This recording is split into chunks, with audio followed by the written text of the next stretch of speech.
Salut à tous, c'est Hugo de la chaîne NSS. Aujourd'hui un tuto extrêmement simple et je pense qu'on n'a pas besoin de faire durer le suspense, vous avez très bien vu de quoi il s'agissait. Aujourd'hui je vais vous montrer différentes polices d'écriture qui sont extrêmement cultes et surtout dans la description vous trouverez tous les liens pour les télécharger gratuitement. Alors attention, il y a juste un petit piège entre guillemets. Quand vous voyez le nom, par exemple là j'ai marqué Harry Potter avec la police d'écriture d'Harry Potter, mais ce n'est pas pour autant que la police d'écriture s'appelle Harry Potter. Bon, ça paraît bien de le préciser, mais bon, pour celle de Harry Potter, c'est la Harry P. Donc quelque part, il n'y a pas vraiment non plus trop de surprises, et surtout, il n'y a pas trop de risques. Alors vous vous doutez bien que la vidéo pourrait littéralement durer 20 secondes, mais je vais juste donner 2-3 petits détails intéressants, parce que ça mérite quand même qu'on s'y attarde. Alors la police d'écriture, comme vous le voyez, même si elle est quand même relativement complexe et relativement organique, elle va se comporter comme n'importe quelle police d'écriture classique. C'est-à-dire que chaque lettre a sa forme définie et sa place réservée dans l'espace. Comme vous le voyez, par exemple, le R est beaucoup plus haut que le Y, ce qui quelque part est relativement logique en termes de placement quand on voit la forme des lettres, mais pour le coup, c'est pas quelque chose que vous avez besoin de recréer en post-production. Vous n'avez pas toutes les lettres qui sont sur le même plan, vous allez avoir des décalages pour avoir effectivement le vrai effet Harry Potter.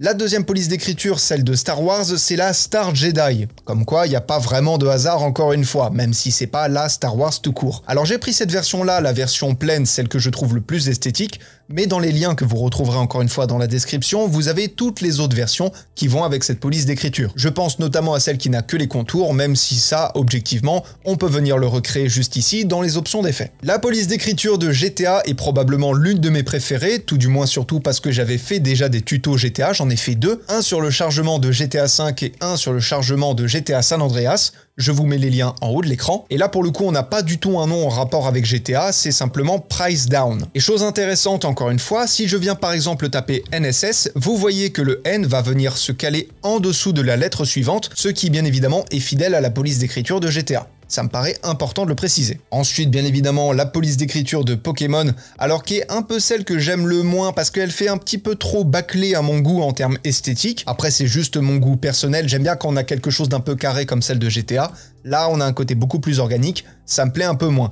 Mais bon, étant donné que c'est pour les enfants à la base, ça explique un petit peu. Là pour le coup, pas de surprise, la police d'écriture Pokémon s'appelle la Pokémon Solide. Encore une fois, vous avez également les autres versions téléchargeables, je vous laisserai aller voir. Et l'une de mes préférées aussi, même si j'aime pas du tout le jeu Fortnite, c'est sa police d'écriture, alors qu'il y a un nom à coucher dehors, hein, c'est Burbank Big Condensed Black. Autant vous dire que là comme ça, vous allez pas forcément le retenir, encore une fois, tout est dans la description de la vidéo. Mais pour le coup, j'aime bien parce qu'on a un côté un petit peu organique, c'est-à-dire qu'on n'a pas quelque chose de tout droit, on a un peu des variations, je pense au N par exemple. Et si par exemple je viens taper autre chose comme YouTube, on a quelque chose de relativement intéressant. Alors là c'est avec des lettres en minuscules, mais en majuscules selon moi ça marche encore mieux puisque toutes les lettres du mot Fortnite sont en majuscules. Et là je pense vraiment que pour des génériques, des slides, voire même peut-être des effets de texte, pour un clip qui est un petit peu dans un style comics, ce genre de choses, ça peut être intéressant. Pour moi c'est l'une des plus belles polices d'écriture entre les 5. On va dire que la Harry Potter est vraiment très spécifique à un contexte un peu entre guillemets médiéval fantasy. La Star Wars sans aucune surprise a ce côté beaucoup plus futuriste. Comme je vous l'ai dit, celle de GTA est très sobre et surtout très iconique, on la reconnaît au premier coup d'œil.